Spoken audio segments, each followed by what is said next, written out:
Amen. Isaka alikuwa na shida na njaa. Alikuwa anakula siku zote. Lakini anawaambia muda wangu umeisha na karibia kufa. Nitengenezeni chakula kizuri. Nataka nile.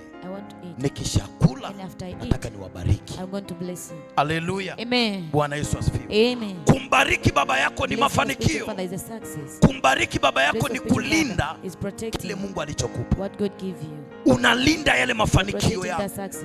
Hata adui akiona yale mafanikio yako huwa anajiweka pembeni, kwa sababu kuna namna unasimama na kiongozi wako. Unatoa sadaka ya heshima kupitia kile anachofanya baba yako. Wangapi leo wanasema nimebarikiwa, lakini hakuna shukrani? Wangapi leo tukasema Jumapili inayokuja kwamba watu wengi wamekuwa maskini na wanaendelea kuwa maskini kwa sababu Mungu aliwabariki, lakini hawakuonyesha moyo wa kukumbuka kiongozi wao. Haleluya. Na mambo yakaanza kuharibika, kazi zikaanza kufa. Haleluya. Ndio maana pale anaposema kwamba mwanafunzi amshirikishe nani? Mwalimu wake. Baba yako wa kiroho, umefanikiwa, mwambie. Mambo yameenda vizuri, mwambie. Vitu vimekwama, mwambie. Biashara haiendi vizuri, kazi haiendi vizuri, lakini ukifanikiwa mwambie, baba ninafurahia sasa biashara zangu zinaenda vizuri. Hawezi kukuomba pesa yako. Haleluya. Hawezi kukuomba kwamba nikimwambia ataniambia sasa kwa sababu umefanikiwa, naomba sasa uniletee. Umepata shilingi ngapi mwanangu? Baba mimi nimepata hapa milioni 2. Sasa gawanya, niletee milioni 1 au baki na 1. Nabii hawezi fanya hivi. Amen. Furaha ya nabii ya baba ni kuona watoto wake wanafanikiwa. Amen. Power. Amen. Ni kusikia wewe unaendelea. Amen. Ni kusikia wewe unafanya mambo yanaenda. Amen. Ni kusikia wewe umeanzisha biashara hii. Amen. Umeanzisha ile. Amen. Umeanzisha ile. Amen. Furaha yake kwake, anajivunia kuhusu wewe. Amen. Kwamba kuna mwanangu yuko sehemu anafanya kazi nzuri sana. Amen. Kuna mwanangu yuko sehemu kafungua biashara nzuri. Amen. Kwa hiyo hata kama nisipopata chochote kwako, lakini napata furaha. Amen. Haleluya. Amen. Bwana Yesu asifiwe. Amen. Lakini usifurahie kwamba unapobarikiwa afu ukanyamaza, usimbariki baba yako wa kiroho, huwa Mungu naye anasononeka sana.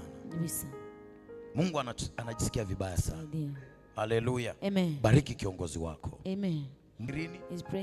Analia sirini, anafunga na anaomba sirini. Kumbuka ni mambo ambayo utakiwa utembee nayo na ukumbuke. Nina baba anayeniombea, anafunga. Kuna mambo mabaya yanapangwa kwako, lakini kabla hayajatokea kwako baba yako ameshayaona. Hata kama asipokuambia ameshayaombea. Usiku wa manane yuko anaomba, lepo shakata, ninavunja na haribu hiyo roho, haitaingia kwa huyo mama, haitaingia kwa huyo baba, kwa jina la Yesu. Haleluya. Afu unakuta wewe umelala. Bwana Yesu asifiwe. Kwa lazima ukumbuke baba yako wa kiroho anaomba kwa ajili yako. Amen. Anaomba kwa ajili yako. Haleluya. Amen. Kila siku anawatakia mambo mazuri. Amen. Anatamani ufanikiwe. Amen. Anakutakia kuinuka zaidi. Anatambua thamani ya huyu baba kwenye maisha yako.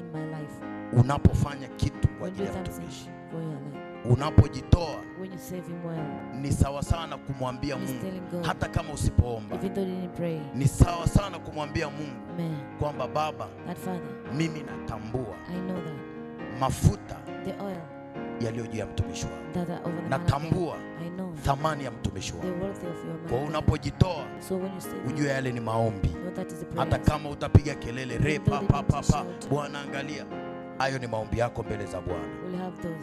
Mwanafunzi na amshirikishe mkufunzi wake katika mema yote. Wagalatia 6:6. Mshirikishe mwanafunzi, amshirikishe mkufunzi wake katika mema yote. Unapofanya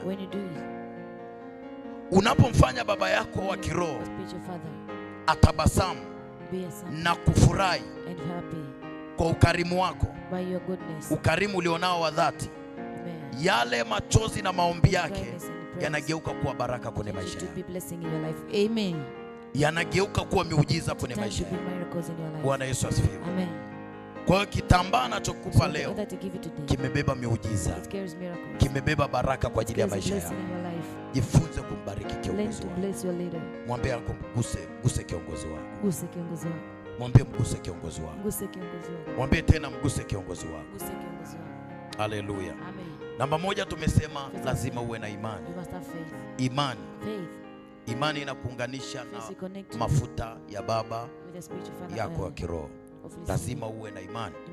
Lakini namba mbili tukasema lazima ujitoe kwa utii. Watu watii ndio wanakula mema ya nchi. Watu watii ndio wanaofanikiwa. Namba mbili tusema lazima ujitoe kwa utii na maelekezo ya kinabii. Fuata. Mwambie lazima ufuate. Mwambie fuata maelekezo ya nabii ili upokee nini? Baraka na miujiza na uponyaji wako. Amen. Haleluya. Amen. Namba tatu ya mwisho tumesema gusa moyo wa baba. Amen. Gusa moyo wa baba. Amen. Haleluya. Amen. Gusa moyo wa baba. Amen. Unachokitaka kiko ndani ya baba yako. Is within your father. Haleluya. Amen. Kiko ndani ya baba yako. It's within your. Kwa sababu huyu baba anaomba usiku na mchana, maana yake kuna baraka iko ndani yake. Ukigusa maisha yake, kuna kitu kinatoka kwake kinaingia kwako. Haleluya. Amen. Gusa maisha ya baba yako wa kiroho. Mwambie gusa maisha ya baba yako wa kiroho. Mwambie tena gusa maisha ya baba yako wa kiroho. Touch the heart of spiritual father. Mwambie tena gusa maisha ya baba yako wa kiroho. Touch the life of a spiritual father. Mwambie gusa maisha ya baba yako wa kiroho. Gusa maisha ya baba yako wa kiroho. Utaenda kufanikiwa. Utaenda kufanikiwa. Na leo hii unapokea muujiza wako. Unapokea muujiza. Simama juu. Amen. Haleluya. Amen. Mwambie yako una imani. Na imani. Mwambie una imani. Una imani. Mwambie una imani. Una imani. Mwambie utajitoa. Utajitoa kwa maelekezo ya kinabii. Kwa maelekezo ya kinabii. Ili upokee. Ili upokee. Ili ubarikiwe. Ili ubarikiwe. Ili upokee uponyaji wako. Ili upokee uponyaji wako. Mwambie. Mwambie uko tayari. Uko tayari kugusa moyo wa baba. Kugusa moyo wa baba. Mwambie uko tayari. Uko tayari. Hebu kamata sadaka yako ya kumwambia Bwana Yesu, asante. Ninakushukuru kwa neno hili. Limegusa maisha yangu na nataka nibadilike. Nimechoka, nimechelewa sana kufikia baraka zangu. Lakini leo hii Bwana najiunganisha